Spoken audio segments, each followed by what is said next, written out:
बदतमीज समधन। बेटी की माँ के कुछ तौर तरीके और कुछ संस्कार होते हैं।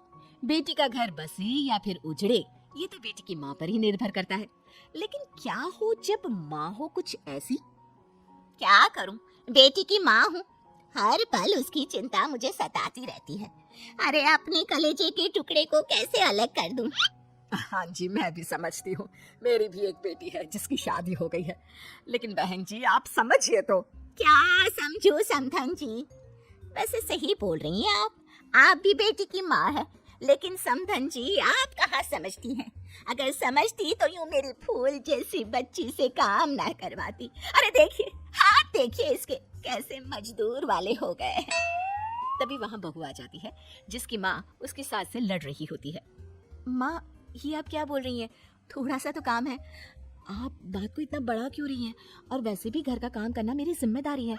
माफ करना समधन जी, हमारे घर में गीता ही काम नहीं करती, बल्कि सभी लोग काम करते हैं। और गीता ने थोड़ा ज्यादा काम कर भी लिया तो क्या हुआ? वो अब इस घर की बहू है और इस घर को संभालना चाहती है। बहू है तो क्या हुआ? इसका मतलब ये थोड़ी ना कि उसे नौकरानी बनाकर रखो है। देखिए देखिए क्या सूरत हो गई है बच्ची की। समधन जी, आप ये क्या बोल रही हैं? घर में काम करने से कोई नौकर नहीं बन जाता। हाँ, अगर गीता ये काम नहीं करना चाहती तो हमने उसे काम करने के लिए कभी मजबूर भी नहीं किया। हाँ माँ जी सही बोल रही हैं। उन्होंने मुझे काम करने के लिए कभी नहीं बोला। मैं अपनी मर्जी से घर के सारे काम करती हूँ। माँ जी तो उल्टा मेरा काम कम करने में मेरी मदद करती है। माँ प्लीज मेरे घर के मामले में दखल मत करो ना। चुप कर, कुछ नहीं जानती। और आप बुरा क्यों मानती हो समधन जी? मेरे कहने का मतलब सिर्फ ये था कि आपके घर में नौकर नहीं है तो सारे काम मेरी गीता को करने पड़ते हैं। अरे देखिए बेचारी के हाथ कैसे हो गए हैं घर के काम कर करके।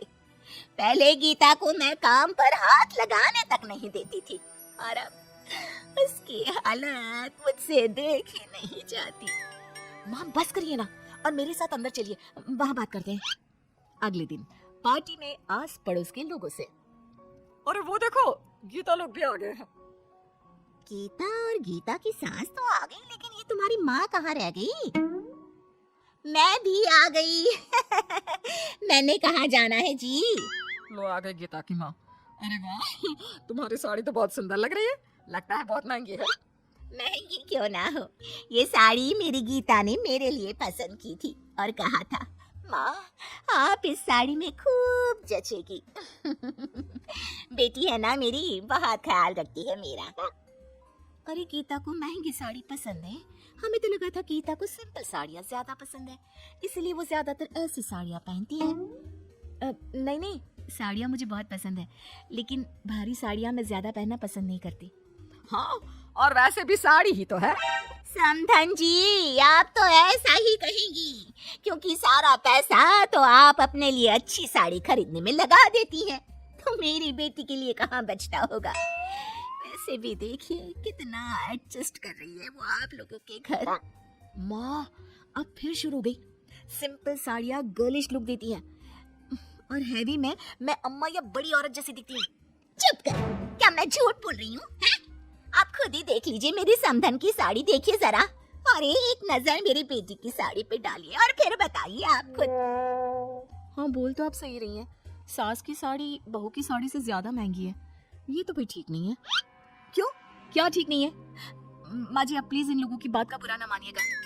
देख लिया, अब तो मानते हो ना कि मैं झूठ नहीं बोल रही। जब तक मेरी बेटी मेरे साथ थी वो महंगे और ब्रांडेड कपड़े पहनती थी, और शादी के बाद की हालत तो आपके सामने ही है। बेचारी की क्या जिंदगी बनाकर रख दी है समधन जी ने।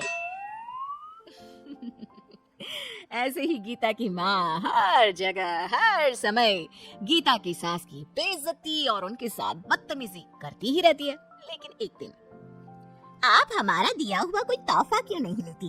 क्या आपको मेरे बच्चे को परेशान करने में मजा आता है? समधन जी माफ करें, लेकिन इतना महंगा तोहफा हम नहीं रख सकते। हमारा इरादा गीता को तंग करना नहीं है। हम भला गीता को परेशान क्यों करेंगे? वो बहू है इस घर की, बीवी है मेरे बेटे की। यही तो बहुत बड़ी प्रॉब्लम है कि वो आपके इस फटीचर से घर में रहती है आपकी बहू बनकर। न तो यहाँ एसी, न वॉशिंग मशीन और न ही एक अच्छी कार जिसमें बैठकर मेरी बेटी आराम से यहाँ वहाँ आ जा सके। इस घर में मेरी बेटी को सिर्फ दर्द और एडजस्टमेंट ही मिलेगा। उसे कुछ भी उसकी पसंद का नहीं मिलेगा। समधन जी, हम अपनी तरफ से पूरी कोशिश करते हैं कि बहू को कभी किसी चीज की कमी ना हो और वो हमारे साथ खुश रहे। आपकी हरकतों से हमें सच में बहुत दुख होता है। दुख माय फुट। वो इस घर में हर चीज को लेकर एडजस्ट कर रही है, तो क्या वो खुश होगी? आप लोग उसे खुश रहने देंगे तभी वो खुश रहेगी ना, और आपको होता है दुख। माँ, अब बस करो, बहुत हुआ। आपको कुछ भी पता नहीं है और आप बस बोले ही जा रही हो।